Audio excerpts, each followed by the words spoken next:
kingdom of heaven is like a treasure in the hidden field. Magandang buhay mga katiyats. Meron tayong i-analyze ngayon. Magandang marker ang mga ito. Ito yung kakaibang face marker. At merong perfect triangle, equilateral, equal sides. Atin ito babalikan mamaya bago tayo magpatuloy. Shout out muna tayo. Shout out tayo kay Jewel Abanacion, Glenn Mario, kay Bong Hike, Robert Amante. Shout out din kay Dennis Mordino, kay Johnny Dacer, user UH2, kay Chung sa Flores, make that Chung sa Flor. Shout out kay Hilardo Berdan, Robert Cabonilas, Danny Flores, Ray Sarumines, kay Francisco Balungoy, kay Robin Bantula, Marco Hungkulada, Dongski Olivo, kay James Kabat, kay Luzminda Daniega, kay Robin Bacalso, and lastly shout out kay King Lee J. Perez, kay Ronnie, kay Willie Naldo, at kay Selry Lacre, at sa mga hindi nabanggit na mga pangalan, shout out sa lahat. Tayo na ngayon magpatuloy sa ating analysis. Magandang buhay at magandang oras mga katiyats. Mayroon tayong natanggap dito, super ganda, equilateral triangle. Pareho ang sukat ng bawat side, perfect na perfect. Parang ginawa talaga, no? Meron namang magigitang mga triangle na markers sa mga creek at sapa na mga natural na hindi kagaya nito. Ito ay parang tinabas talaga, oh. Grabe, balikan natin yan. Tingnan muna natin itong isa pa. Ito ay, tingnan natin ang close-up nito. Itong mata, oh. Ayan, oh, malalim talaga ang pagka, ano, oh. Meron pang pupil. Malalim itong mga portion diyan, oh. Kaya man-made pa rin ito. Man-made face marker na iba ang kahulugan. Iba ang kahulugan ito kaysa ibang mga face marker na atin na encounter. Okay, balikan natin ang perfect triangle. Perfect na perfect talaga siya, oh. Ngayon, ang gawin muna bago nyo tirahin yan ay ikutin nyo muna ang palibot sa layo na kahit 7 meters to 9 meters. Hanapin nyo lang ang ibang marker dyan na counter sign ito. At kapag mayroong isang bato dyan sa palibot na may marka, andin ang marka ay nakaturo dito. Example, letter C, nakaharap dyan. Arrowhead na nakaharap dyan. Letter E na nakaharap dyan. At iba pang arrow na nakaharap dyan. O kahit mga ulo ng amphibian na animals na nakaharap dyan. Example, ulo ng pagong na nakaharap dyan. O ulo ng bayawak na nakaharap dyan. Ibig sabihin, ito kasi wala na tong patutunguhan. Ibig sabihin niya na yung target. Parang ano rin ito, yung circle, square, at yan. Napansin nyo ba lahat yan? Primary shape yan. At ang mga ganyan ay treasure under talaga yan. Or treasure inside the rock. Sintrong-sintro. Okay, kasi ito ay triangle.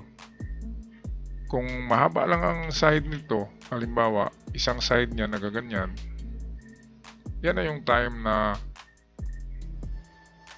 magiging ano siya, pointer or nagbibigay siya ng direksyon. Pero dito, wala na talaga itong kawala. Kung nilagayan diyan ng hapon, ay sigurado, dito talaga yan. Gitna. So, kaya nyo lang ng 3 meters diameter na 3 meters. Test dig nyo ng 2 meters deep. Kapag may mga gamit ng tao sa 2 meters, halimbawa plato, mga bote at jars, yan na yan. jackpot na yan. Ito kasi ay ano to, creek. Kaya hindi sila magbaon ng malalim dyan. Kahit sila ay mahirapan sa pagbaon at paghukay dyan. So, pinakamalalim talaga na magawa dyan na hukay ay 2 meters. 2 meters deep. Halimbawa ito. Ito yung hukay nila na 2 meters. And then narito yung treasure box. So, ang ginawa nila dyan, pinapatungan ito ng malapad na bato. Nagaganyan. Para hindi siya matangay ng malalakas na baha dulot ng mga bagyo. At dito sa ibabaw, nilagay nila itong triangle marker. Na equilateral, ibig sabihin dyan, ayan sa baba. So, ito na yung target niya. Ang babaw lang talaga to, karamihan ay pinapatungan lang yan ng malapad na bato dito. Yan, so ito yung item. And then, mga bato na naman, bago itong lapida. Okay, so treasure under, or kung makapal ang bato na ito, kung nakabaon niya na hanggang ganyan, hanggang 1 feet or 1 foot ang kapal. Kung 1 foot ang kapal niyan, siguradong may laman itong triangle. Pero kapag manipis, yan ay lapida. At ito yung pagkabaon niya. Okay, good luck sa inyo. Yan ay jackpot. Punta tayo sa isa. Ito naman yung square na eyes and then triangular eyes. Ganyan. Lahat yan malalim. Ang hapon ay merong mga style na parang decoy lang. Pampagulo. Katulad nito, ang puntirahin kaagad natin ay ito na direksyon, di ba? Pero wag muna dyan. Dito muna tayo sa itsura ng bato. Ito, tingnan natin ang itsura ng bato. Ayan, nakaganyan, no? So, ano ba itong dito, di ba? Parang bumbilya siya. Nakaganyan siya, di ba? So, ibig sabihin, ito na portion ay medyo merong load, merong laman, di ba? Tingnan dito mga katietso. Itong dito,